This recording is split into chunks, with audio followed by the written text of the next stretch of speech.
Salutations all, and welcome to Basic Public Speaking. I am your instructor, Christy Thomas. Let's talk speech genres. Speech genres. So let's begin this lesson. Genres create expectations in your audience before the event. So think about a film.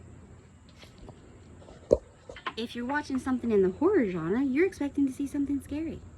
If you're looking for a rom-com, if you're going to rom-com, you're expecting the girl, the guy, they get the other person, or sweetness. Or if you're looking for, a historical film, that's what movie genres let you know what you're expected to see.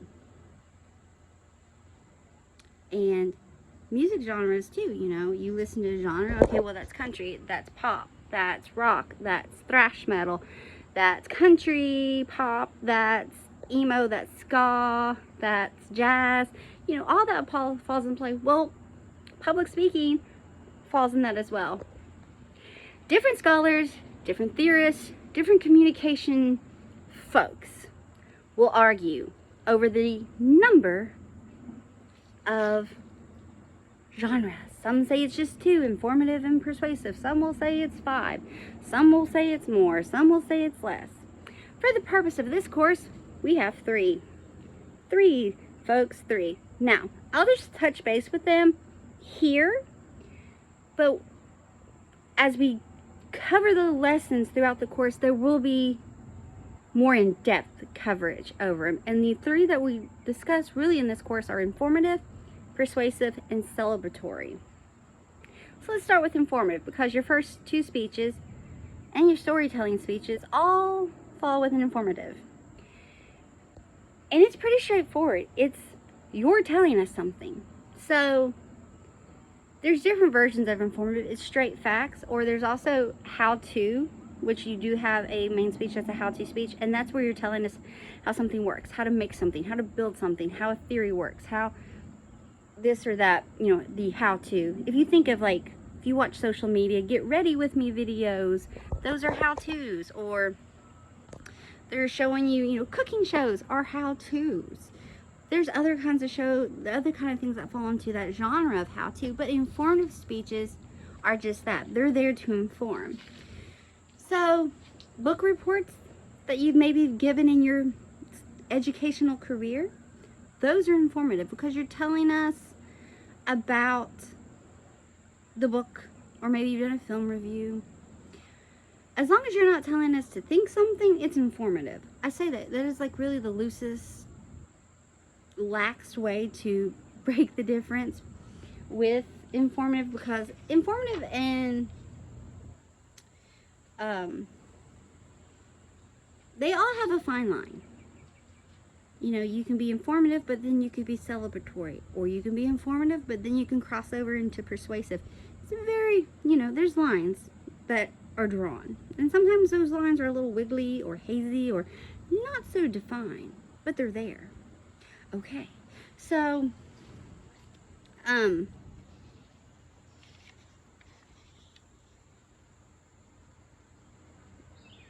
we get more into genres, they evolved from ancient Greece times, and we talked about that. There was a video in the foundations, and I'm not really going to go into depth about the difference of epidectic or forensic or deliberative. That was more of our background, our foundation. But like I said, we do, when it comes to genres, the 3 we focus on are informative, and we do more in-depth with it. But there's 3 genres: informative, persuasive, celebratory, and we do more in-depth lessons with it.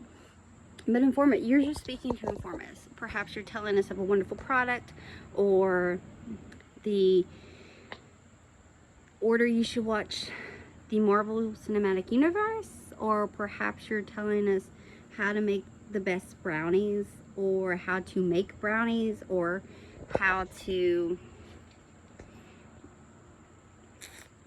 you're giving a review. Now this is where it says the line gets a little hazy. If you give just a standard review and don't input your bias into it, it's informative.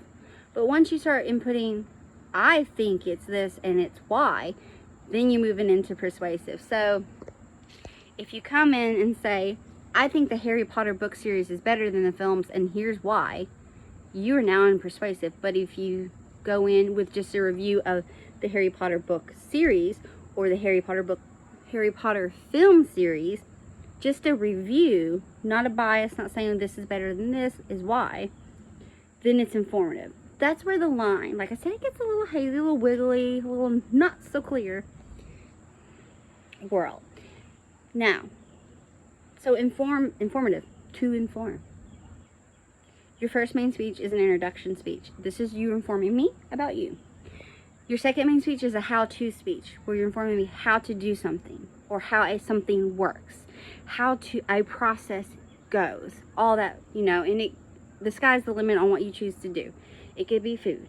It could be a hobby, you know, how to throw the best curveball, or how to change a tire, or how to build a tree house, or a bird house, whatever the case may be, or how to cut your own hair, how to grow a flower. These are all how-tos, but they're still informative because you're informing us of something. It's pretty straightforward. Now, celebratory. Celebratory speeches have a huge, I don't want to say huge, they have a pretty broad range under them as well. So celebratory speeches get a community, or public if you would, together to celebrate. Now, this could be a tribute speech to someone, like, you know, you think award show, like there's been award shows and they have like a lifetime achievement award.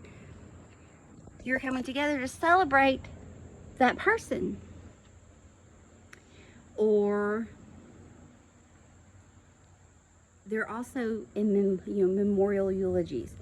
You are mourning, but you're celebrating the life of that person, you know. So you see where we're going with celebratory. Under celebratory, you also have commencement speeches, because you come together, you're celebrating a milestone of graduating, you know, kindergarten, high school, college, all that. Acceptance speeches, think of award shows, or, you know, even local, you know, you win an award from someone, you thank you so much, I truly appreciate this. Acceptance speeches, wedding toast, roast, all that falls under celebratory, because you're coming together to celebrate your community, your public are coming together to celebrate. And there's all kinds of examples of these, and as we get to celebratory speaking, I'll post more of the different examples I have. Keynote speakers or keynote speeches also fall under this as well. Pumping up, think of sports events too, where you're pumping up your team, you're like, go team, go, woo, beat the Wildcats, beat them, beat the Tigers, beat the Red, you know, whatever the case may be here. You're cheering for your team, but you want the other team to lose. You know, we're in baseball season, we're in football season, basketball will be starting soon, soccer's going on, you know, it's all going on, all of the activities. So celebratory gets the community together to celebrate, to celebrate the event or a person, and it can be jovial, jubilee, but it can also be somber in the fact that, you know, you think of memorials and in memory speech, eulogies. They're somber, but they're also, they can lift spirits because you're remembering the wonders of this person. You're remembering their life, the good things, all of this. So that's celebratory. So you see, there can also be a fine line of informative celebratory, because you can give her like a biography of a person, but that can also start teetering on the celebratory, like eulogy or tribute speech. There's that hazy line again. There's that wiggly, not so clear. That's what we're talking about with between informative and celebratory. Now the last genre that I'm going to touch base on in this video is your persuasive genre. In a nutshell, quickest Cliff Notes version of a persuasive speech that I will do for this is that a persuasive speech, you're either having your audience start or stop an action. Or you want them to realign their values, beliefs, or ideas to form along with yours or the way you want them to go. Best examples, okay, political speeches. If they want to create new laws, or if they want to tighter laws, or fix the terminology in laws, all that comes to persuasive because you want your audience, you want the audience, the general public, or enough of the public to align with what you think and what you believe so that they will vote on your agenda. But persuasive's not just political. I don't want you to think it's just political. It's also, in a loose term, when you watch commercials for like food joints, or you know, Chick-fil-A is, they have the cows and they're like, eat more beef or whatever, eat more chicken or whatever, eat more chicken. I know I just butchered that, but it gives you the idea. They're trying to persuade you that you need to come eat at their restaurant, or the taste test. So many out of these like this, it's a persuasion on why you need to eat their food or check out their restaurant, or buy the shoes or buy the clothes or buy the car, or why this is the best book bag, or why this is the best, you know, computer that you need to get for your system, or why you should do this instead of, you know, it's not just political. It could also be, you could do who makes the why this actor was the best Batman. There's been a lot of Batman. There's been a lot of individuals to play Batman. There we go. Or I gave the example earlier why a book is better than a film, or vice versa, however you may see it. All that falls under persuasive as well. Why Starbucks is better than Dunkin', or why Panera is better than this, or, you know, who has the best bagels, or who has the best ice cream. All that falls under as well. So let's wrap that up real quick. For the sake of our class, this course, there are 3 speech genres that we discuss, and there's informative, celebratory, and persuasive. Now, we will go into more detail those when we cover them in the course. This is just giving us a little taste of what's getting ready to go down throughout our course. Give you an idea. You do 4 main speeches, 2 are informative. Then there's a 3rd one that can be informative or celebratory, whatever route you choose. It sounds confusing right now, but it's going to make sense later.